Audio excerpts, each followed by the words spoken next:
Buenas tardes, hermanos, Dios me los bendiga a todos ustedes. Gracias por estar aquí esta tarde preciosa, calurosa, ¿verdad? La semana pasada tuvimos días a 70, yo dije, ya se nos vino el frío, pero no, ¿verdad? No quiere dejar el calorcito.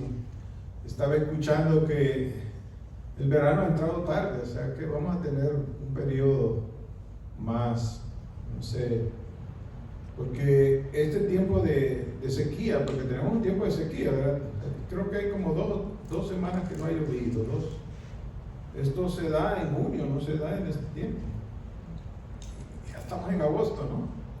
Entonces, a nosotros nos llovió mucho en junio o en julio, y realmente no llueve mucho, pero dicen, ¿verdad?, que eso es lo que está sucediendo. Pero vámonos a ir a la Escritura. Gracias, hermano Hugo, por haber orado por la palabra. Jesús, tú eres bueno, Señor. Gracias por lo que tú nos estás enseñando, por lo que tú, Padre amado, siempre nos revelas en tu palabra. Quédate con nosotros en el nombre de Jesús. Amén. Amén. Sean bienvenidos, hermana Mili, bienvenida. Gracias al Señor que ya está bastante mejor. Es una bendición tenerla aquí en casa. Hay hermanos que todavía están enfermos. Con esto que vamos a cerrar estos capítulos del 39 al 42, ¿sabían ustedes que vamos a cerrar ese ciclo de la mujer samaritana? Y creo que hemos estado un par de meses hablando de esto, ¿no? Y saben una cosa que realmente, el Señor Jesús, haber pasado por Samaria, nos ha dejado una gran enseñanza en nuestra vida. Muchas cosas, muchas evidencias de lo que Dios quiere hacer en la vida de todos nosotros. Como les dije, es evidente lo que puede hacer un cristiano cuando verdaderamente ha sido convertido por Cristo Jesús y es salvo. Antes de comenzar, ¿sabe qué? Es necesario hacer evidencia de algo que nos ha enseñado este pasaje. Primero, nos ha enseñado a que nosotros no podemos discriminar a nadie, ¿verdad?, con la palabra de Dios. Puede ser el más vil pecador y la palabra puede cambiar a cualquier ser humano. Segundo, estos pasajes son consecuencia de lo que nosotros acabamos de leer. Estos pasajes son consecuencia de lo que Jesús hizo en una mujer y las revelaciones que Él hizo en ella, a ella, ¿verdad? Y también nos damos cuenta que en aquel entonces, hermano, una mujer era alguien que no se contaba. En aquel entonces la mujer era una persona que no podía muchas veces estar cerca del templo, más que solo los hombres. Las mujeres en aquel entonces, cuando decían había 1000 hombres, estaba indicando nada más 1000 hombres, sin contar mujeres y niños. Y algunos dicen por ahí que quizás también hasta los ancianos. Entonces esta gente era tomada como de segunda clase, digamos, ¿verdad? Imagínense ahora una mujer pecadora. Estoy hablando de aquel entonces, ¿verdad? Pero eso no quería decir, realmente esto lo que vino a ejercer en la vida de todo el sistema de aquel entonces era porque era un sistema patriarcal, o sea, de los hombres. Era un sistema donde el hombre era el que gobernaba, mandaba, y las mujeres nada más tenían la capacidad de criar a los hijos, de procrearlos, criarlos, ¿verdad? Y de enseñarles ciertas verdades de la Escritura, pero no tenían derecho a hablar ni opinar. ¿Ok? Estos pasajes también nos denotan que Jesús la llevó al proceso de reconocer y estar convencida de su pecado. Jesús no pasó por alto su vida pecaminosa. Pero no lo hizo para condenarla, lo hizo para que ella reconociera, ¿verdad?, esta verdad en su vida. Y eso es lo que hace Jesús con cada uno de nosotros. Entonces, estimulada, ¿sabe qué?, a escuchar que hay esperanza y salvación en Jesús de su estado de miseria. ¿Ok?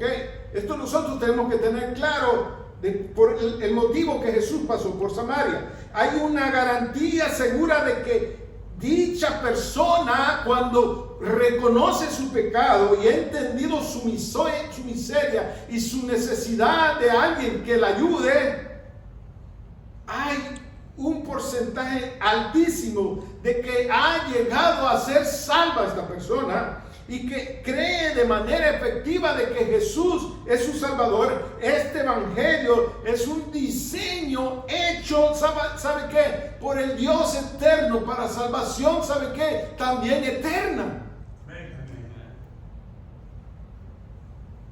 Porque nosotros quizás pensamos que Dios nos ha ayudado hasta este momento, o lo conocemos a Jesús para que nos ayude nada más en esta vida.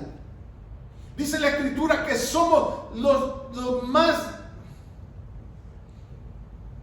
que el mundo tiene. ¿Cómo dice la Escritura? Somos los seres más conmiserables, dice, de este mundo. O sea, que merecemos, que no damos lástima, pues, ¿me entienden mejor, más clarito? Imagínense. Si para nosotros la salvación solo son las cosas de este mundo, somos los más miserables.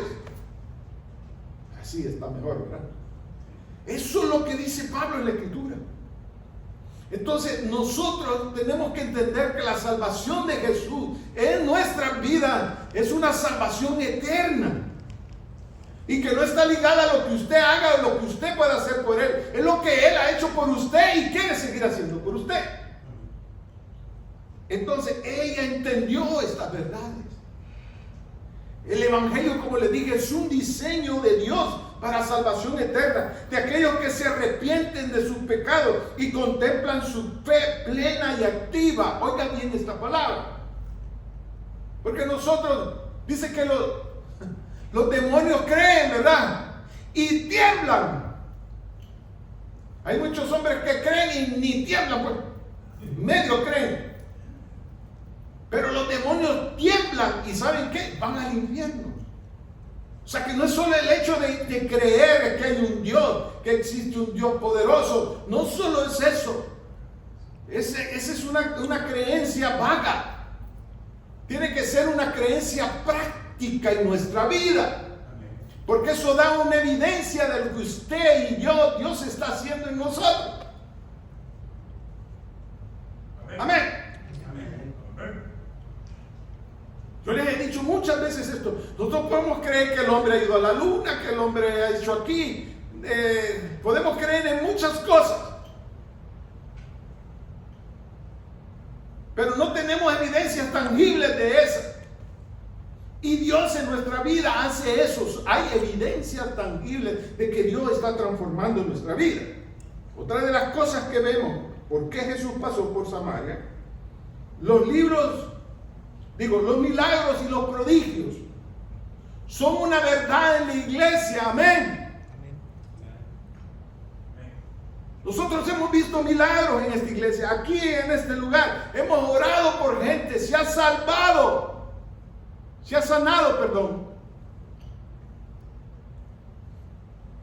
Antes hacíamos reuniones en la noche, orábamos por hermanos y eran sanados. Una vez fuimos a orar por una hermana estaba desahuciada ella, tenía lupus y estaba en una condición bien mala. Y dijeron los doctores, no tiene. Y esa señora fue sanada, fuimos y oramos por ella. Oramos muchos hermanos ahí. No estoy echándole la gloria a nadie, que nadie tiene la gloria ahí. Oramos todos los hermanos y esa mujer se sanó. Y esa señora dijo, yo voy a estar ahí todos los domingos en la iglesia.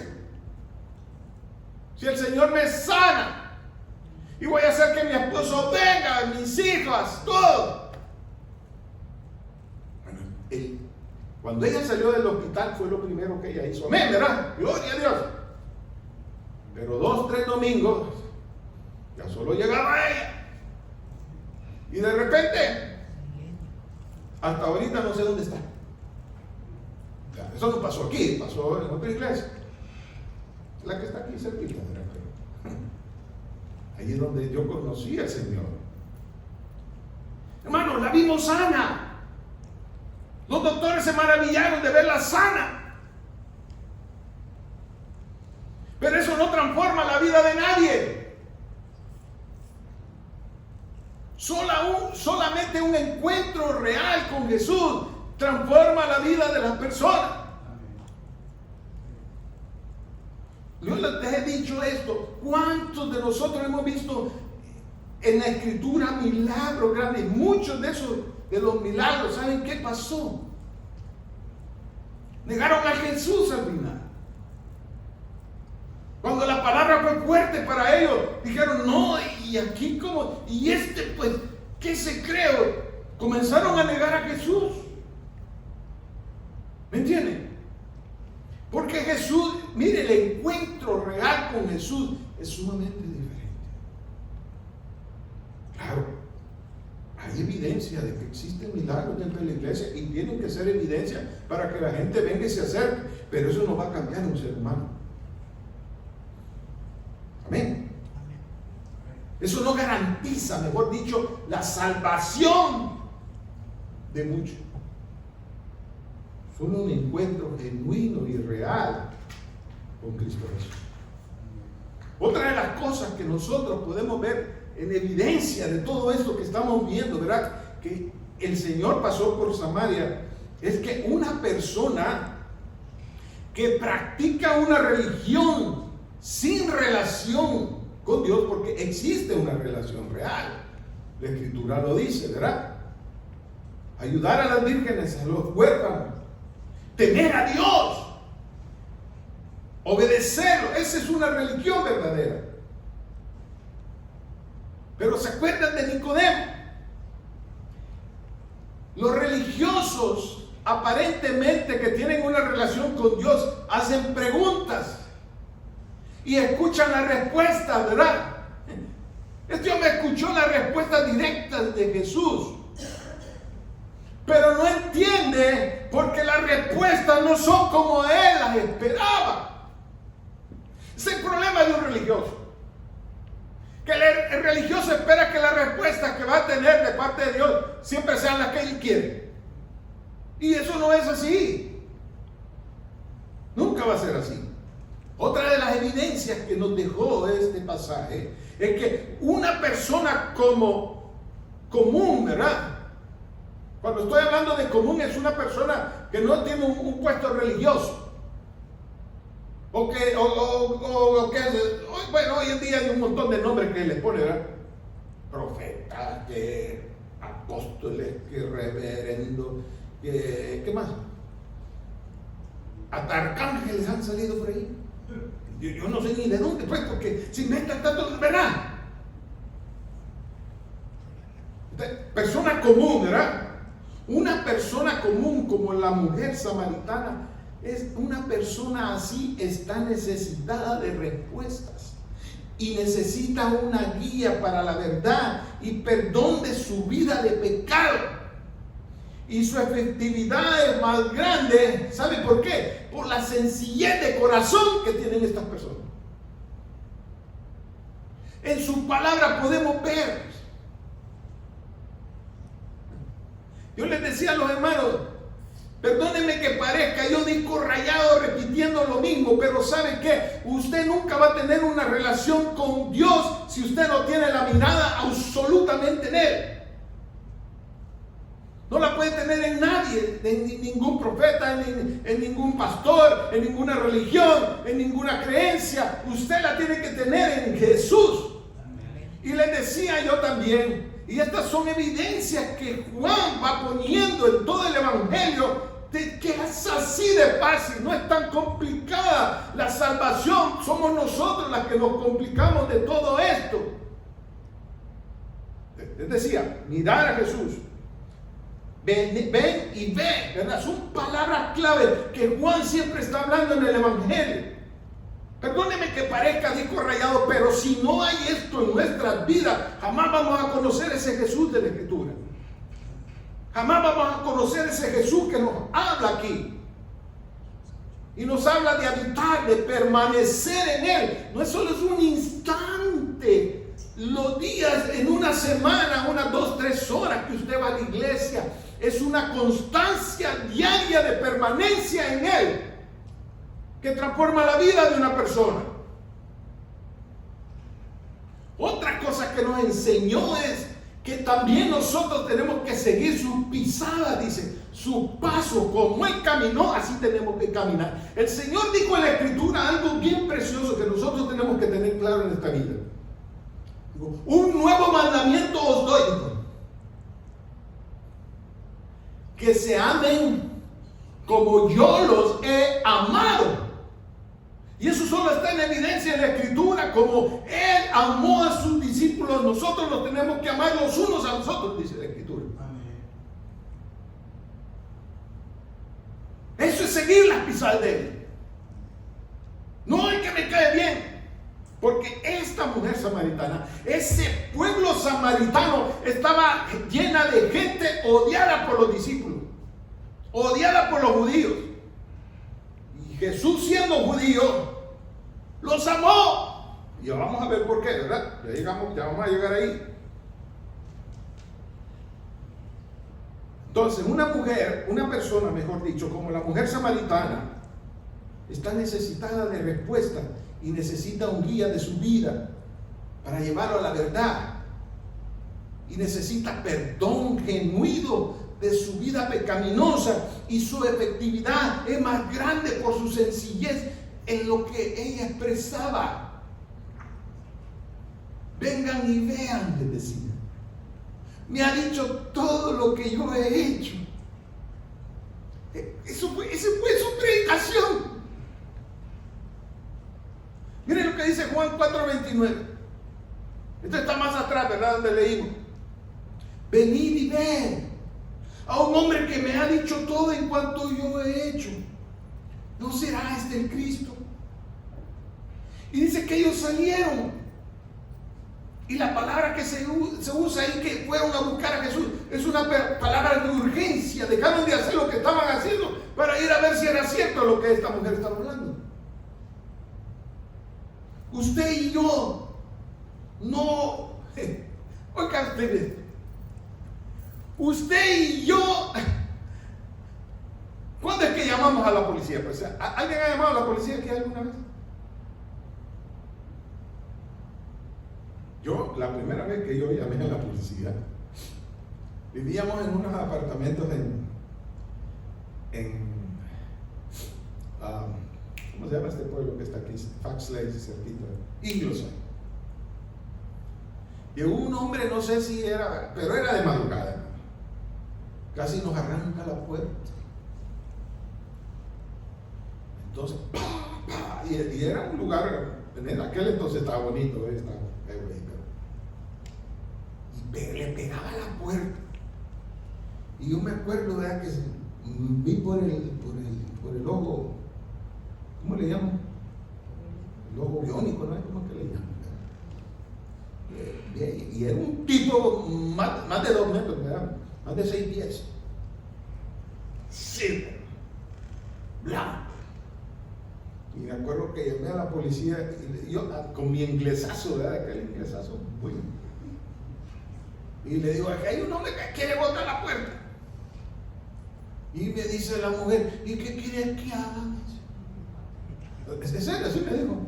Pues le dije que venga la policía, porque si no viene, yo tengo un bate aquí, y si quiebra la puerta yo le reviento la cabeza. ¿Qué fue lo que le dije? No me acuerdo si se lo dije en inglés o se lo dije en español, pero tal vez. La cosa es que llegó la policía. Pero lo que yo les quiero decir, ¿por qué es que nosotros llamamos a la policía? ¿Por qué es que nosotros vamos al doctor? ¿Por qué nosotros llamamos al doctor? Porque lo necesitamos. Tenemos una necesidad, ¿verdad que sí? Hay una necesidad de protección, una necesidad de ayuda. Por eso es que nosotros llamamos muchas veces por ayuda, no, es lo que les quiero decir. Así es con Jesús. Si no necesitamos un Salvador y no estamos completamente convencidos de ello, ¿saben qué? No habrá una real conversión. Pero no solo eso. Jesús no es una necesidad temporal o de un momento, ¿verdad? Como cuando nosotros llamamos a la policía, no se queda allí por siempre, se va, ¿verdad? Ya cuando pasa el peligro se va. Pero no es así con Jesús. Es una necesidad, un beneficio completo, eterno, permanente, una necesidad eterna para siempre. Es Él. Amén. Pero lo que dice el profeta Isaías, miren lo que dice el profeta Isaías del Mesías. Isaías 9:6. Isaías 9:6. Isaías 9:6. Isaías 9:6. Miren lo que dice Isaías. Porque un niño nos es nacido, hijo nos es dado, y el principado sobre su hombro, y se llamará su nombre admirable, consejero, Dios fuerte, Padre eterno, príncipe de paz. Lo que dilatado de su imperio, dice, y la paz no tendrá límite sobre el trono de David y sobre su reino, disponiéndolo y confirmándolo en juicio y en justicia desde ahora y para siempre. El celo de Jehová de los ejércitos hará esto. ¿Qué estoy diciendo con eso? Esta gente estaba segura, la mujer samaritana, sabemos que va a venir el Mesías, dijo, ¿se acuerdan la mujer samaritana? Y Él nos va a revelar todas estas cosas. Ella estaba segura que Jesús, el que estaba allí, le tenía una salvación eterna, un reino eterno, una dicha eterna. Jesús es una necesidad diaria de vida, servirle, honrarle, obedecerle, buscar su ayuda, su dirección, es algo permanente y para siempre, hermano. No es sin necesidad, no es solo en tiempo de sequía, ¿verdad? En tiempo de miseria, es en todo tiempo. Pero a eso se llega cuando encontramos, o hay un encuentro, mejor dicho, real con Él. Miren lo que dice Juan 4:40. Juan 4:40. Entonces vinieron los samaritanos a Él y le rogaron que se quedase con ellos. Y se quedó allí 2 días. Esto tiene mucho problema con los eruditos. Aquellos que, porque ¿sabe qué? El Señor Jesús le encomendó a los 12, ¿verdad?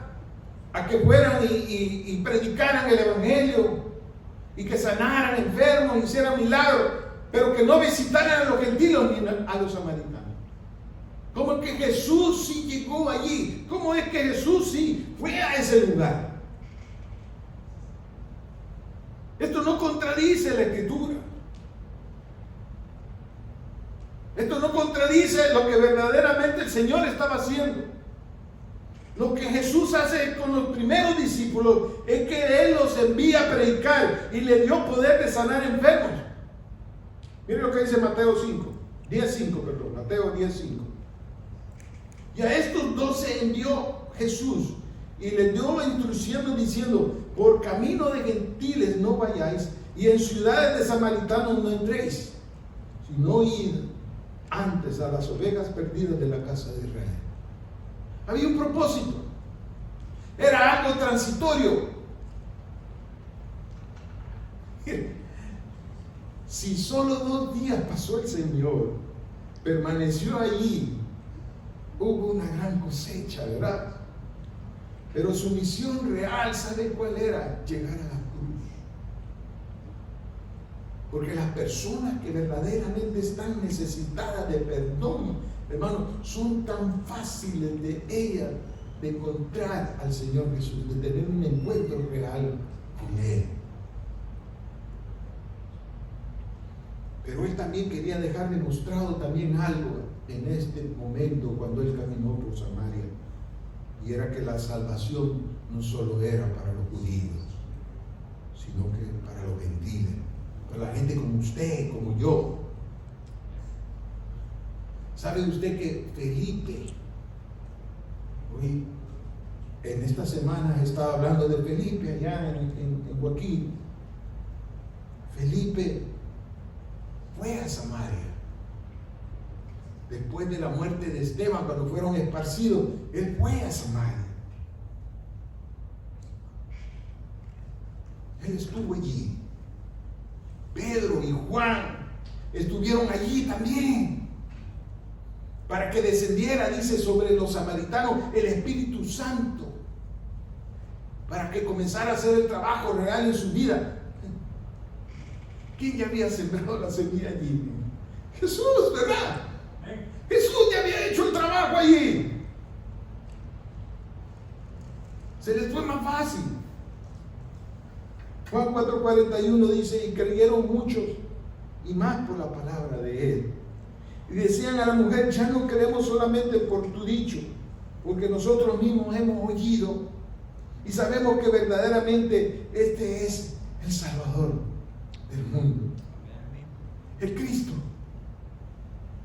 Entonces Jesús mostró, ¿sabe qué? El trabajo eficaz de cómo evangelizar. El Señor estaba con los discípulos porque les estaba, ¿qué? Discipulando. Les estaba enseñando cómo verdaderamente se tenían que acercar a la persona, cómo debían de amar a sus enemigos. Porque les digo, hasta este instante, me acabó la batería. Hasta este instante, hermano, hasta este instante, solamente, ¿sabe qué? Solo una obra. Por favor. Gracias.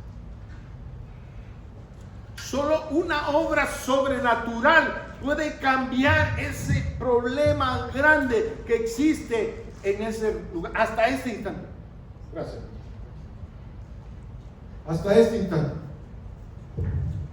Solamente, hermano, un poder sobrenatural puede transformar esa región. Porque Samaria, donde está Samaria, ahí están los palestinos, ¿verdad? Esa región todavía está en conflicto, en odio, se odian. Eso, y son, ¿saben qué? Son imágenes creadas por Dios. Son personas, allí hay cristianos. Gracias, hermano. Musulmanes cristianos. Gracias. Musulmanes cristianos, ahí están, hermano. Están oyendo.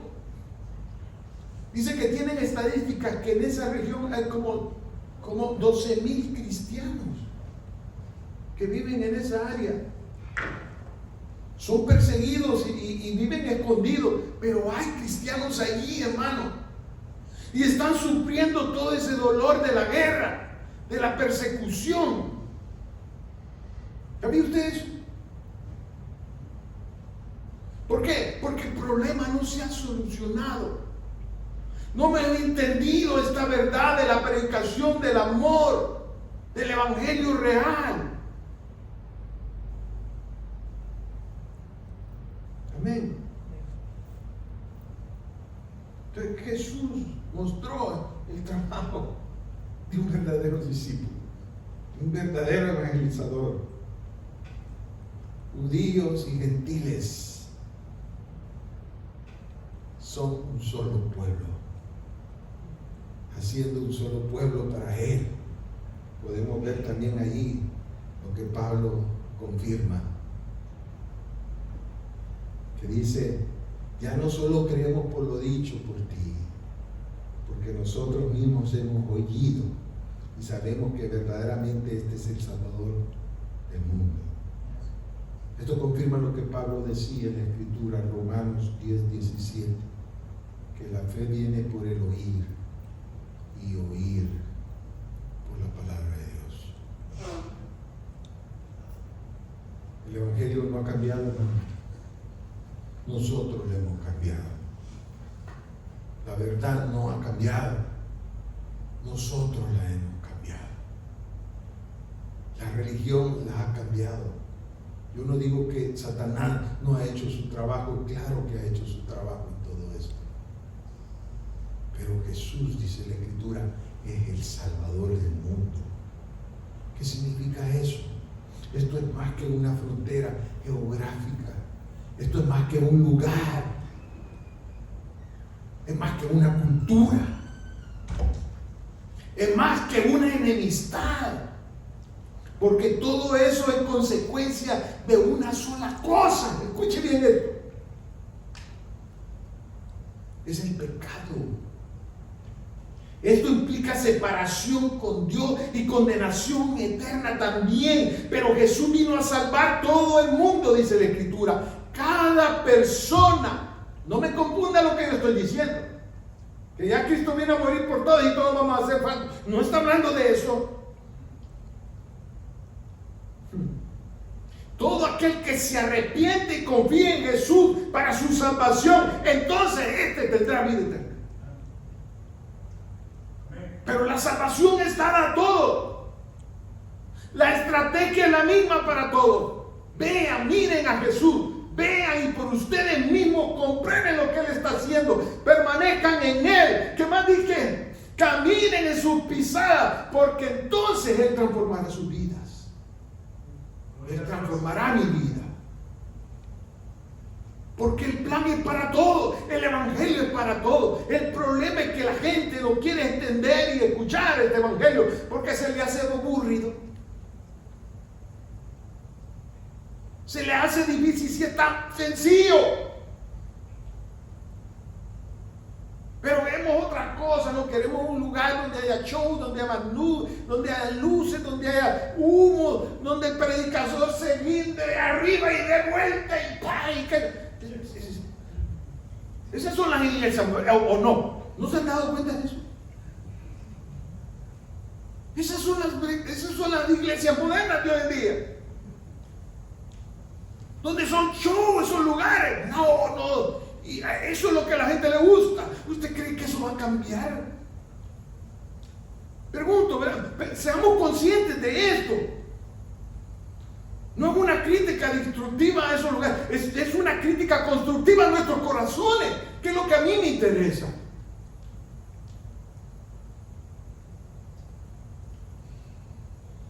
¿Se acuerdan que le dije la semana pasada? Dios quiere fruto. No quiere llenos los graneros. Les hablé, ¿verdad? Del frijol.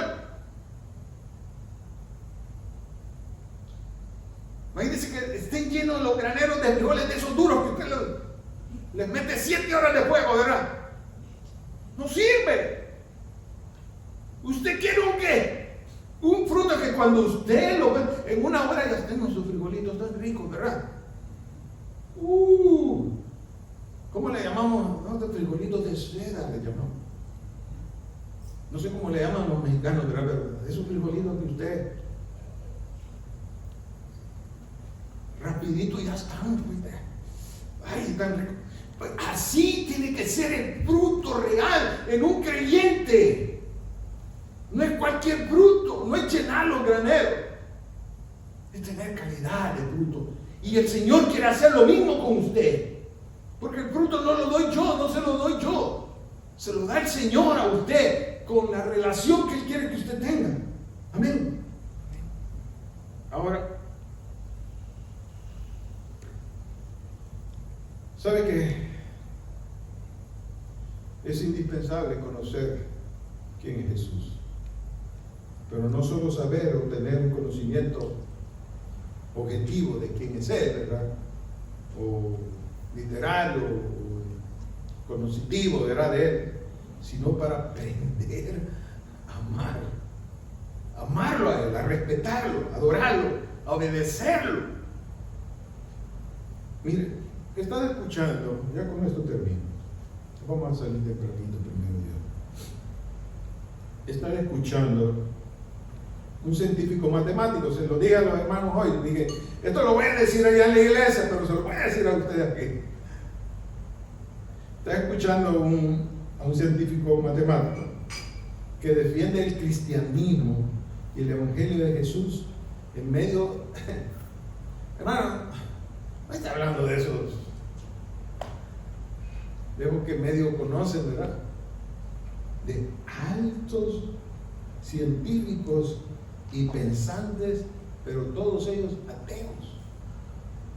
Y los ha destrozado, mire, con la palabra sencilla del evangelio y de entender que Dios no es un Dios creado. Quiero que me preste atención en esto que le voy a decir. Porque todo esto que yo he estado viendo, en lo que este hombre ha estado analizando y diciendo cada detalle, ¿verdad? Él estaba discutiendo en una mesa. Estaba el coordinador, ¿verdad? del debate. A este lado estaba, creo que de nombre Edwards. Escribió un libro que se llamaba El espejismo de Dios. Y de este lado estaba John, de apellido, el nombre John, se me ha olvidado el apellido, el científico matemático cristiano. Y comenzó él a argumentar, ¿verdad? Que había escrito el libro, que cree en un Dios creado, es una fantasía. Es algo irreal, porque realmente ¿quién puede creer en algo que no ha sido creado? ¿Quién creó a Dios? ¿Quién creó a Dios? ¿Usted se ha preguntado quién creó a Dios? Todos nos hemos preguntado un día quién creó a Dios, ¿verdad? Cuando comenzamos, todos decimos ¿quién creó a Dios? Entonces vino el señor, ¿verdad? El científico matemático, y dijo, mire, yo te voy a decir algo, Edwards, y eso es evidente en tu libro, pero estoy parafraseando lo que él dijo, ¿verdad? No estoy diciendo lo mismo que él dijo, pero estoy parafraseando. Todo tu argumento en tu libro es que tú no crees en un Dios creado. Pues ninguno, los judíos, los cristianos, hasta los musulmanes, no creen en un Dios creado, porque Él no es creado. Y ese es el problema de nosotros, es el problema de muchos, que creemos que Dios es un Dios creado. Entonces vino él y dice, ¿sabe qué? Mira, te voy a decir algo. El problema contigo es el concepto que tú tienes, el concepto equivocado que tú tienes de Dios. ¿Qué es para ti un Dios? Dios es un ser divino. No es un ser como tú y yo. Es un ser divino que tiene, ¿saben qué? Características que ni tú ni yo tenemos. Atributos que ni tú ni yo tenemos. Al alcance que Él tiene. Por eso tú no vas a poder entender en el Dios que nosotros te estamos hablando, porque tú no tienes un concepto real de lo que es Dios. Es una divinidad, no es alguien igual que tú y yo. Y el otro problema, y el segundo problema, ¿saben qué? Es el problema más grave que existe y el más peligroso de todos. Y es que muchos cristianos, ¿saben qué? Creen en un Dios creado en la mente de ellos mismos, en la mente de sus líderes. Ese es el problema. A conveniencia de las personas. Y eso es muy grave. Porque si es así, ¿saben qué? Siguen siendo ateos. decía, ¿sabe qué? ¿Cuál es tu problema? Tu problema es con Dios. Así le dijo este hombre. Tu problema es con Dios. Porque si tú crees, esos científicos, ¿verdad? Que es tremendo. Tú crees en la materia y la materia eterna y que solo se transforma, ¿verdad? Entonces tú crees en la eternidad. ¿Por qué no puedes creer en un ser eterno? Un ser que nadie lo creó. Por eso es que Él es Dios, le digo. Y ese es el problema de muchos. Mire, hermano, es el problema hoy en día de muchos cristianos, porque no creen en un Dios que solo es revelado en las Escrituras. Es el único lugar donde Dios nos ha dejado revelado lo que Él es. Y que viene a morar en aquel, dice, que tiene un corazón arrepentido y humillado. En un corazón contrito y humillado, el Dios de los cielos, el Dios eterno, el Dios poderoso, no desecha un corazón contrito y humillado, dice, porque allí viene a morar. Tiene una relación permanente con Él, eterna con ese Dios precioso, amoroso, que se revela solamente, ¿saben quién? En Cristo Jesús. Hermano, ¿sabe por qué le estoy diciendo esto? Porque sin temor a equivocarme, hay muchos cristianos que creen en un Dios creado, en Dios en su mente. Muchos dicen, no, pues yo creo que en Dios sí, Él me ayuda, Él me cuida, Él me dice, yo me voy a portar bien y por eso me va a ayudar. Es un Dios creado, hermano. El Dios de la Escritura no es ese. Por eso tenemos que tener cuidado. Si no, ¿sabe qué? Si usted cree en un Dios creado, no creen en el Dios real de la Escritura. Amén. Por eso es que Él pasó por sanar. Por eso Él rescató a esta gente. Porque estaba equivocado esta gente de quién era Dios. Y Él ha venido a revelarnos. Póngase de pie en Cristo Jesús. Amén.